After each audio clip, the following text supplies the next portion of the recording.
of gross incompetence by a nation's leader, perhaps at any time that anybody's ever seen. Name another situation like this. The reality is, you cannot name another situation like that. It is gross incompetence. So that, of course, is President Trump from Saturday's rally that we aired here right on Newsmax. It was in Coleman, Alabama. And, of course, he blasted Biden for his failed exit in Afghanistan. But he's not the only one calling out Joe Biden. You see, Team Biden may claim to be transparent, but they are anything but, once again, lying by omission. This is the great danger that comes from them and even the media. The White House released a transcript Friday from a call between Biden and the French President Emmanuel Macron. And guess what? The French released their own version of the transcript too, and their version is not the same as Biden's, not even close.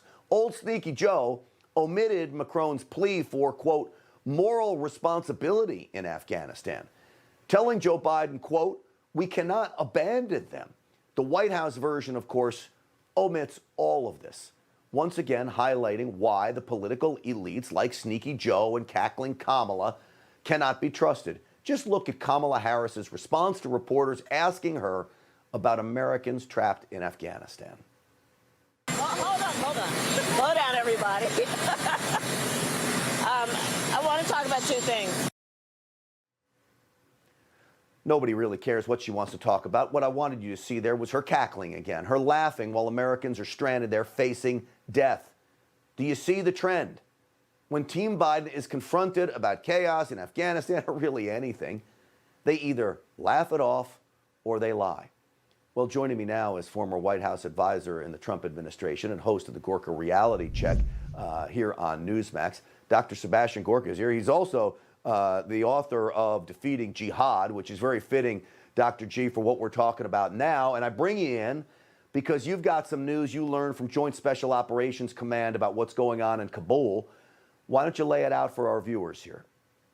Right, Grant. It's not directly from JSOC, but like you, I've been on social media every hour God sends me when I'm not on radio or TV for the last week.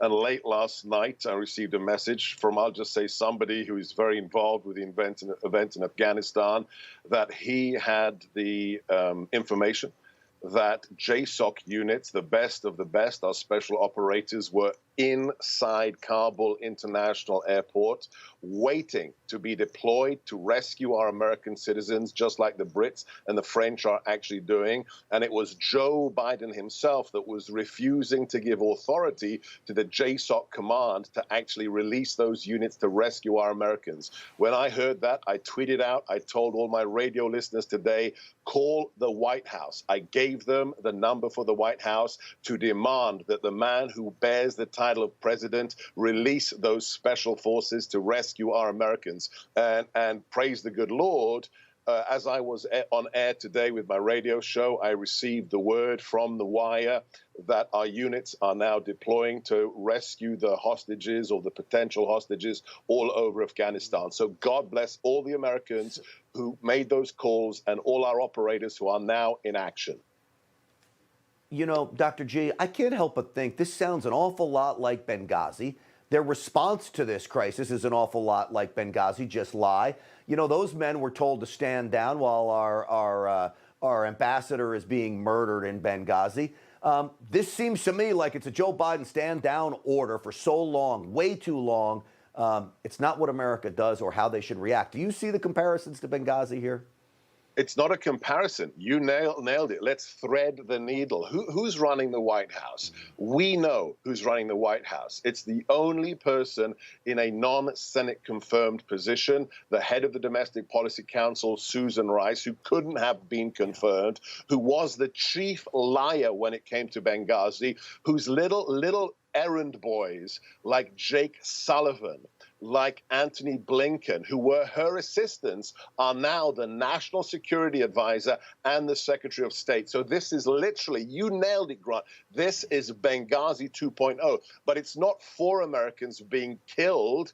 it is 40,000 Americans who could end up as hostages.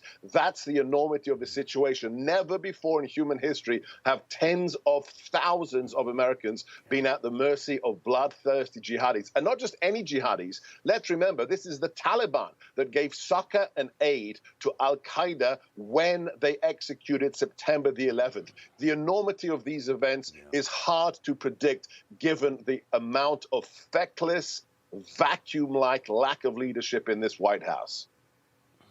Well, look, this is why I love having you on the program, because I'm glad you brought up Susan Rice. I've been saying that for a long time, that she's the one pulling the strings with the direct line to Barack Obama.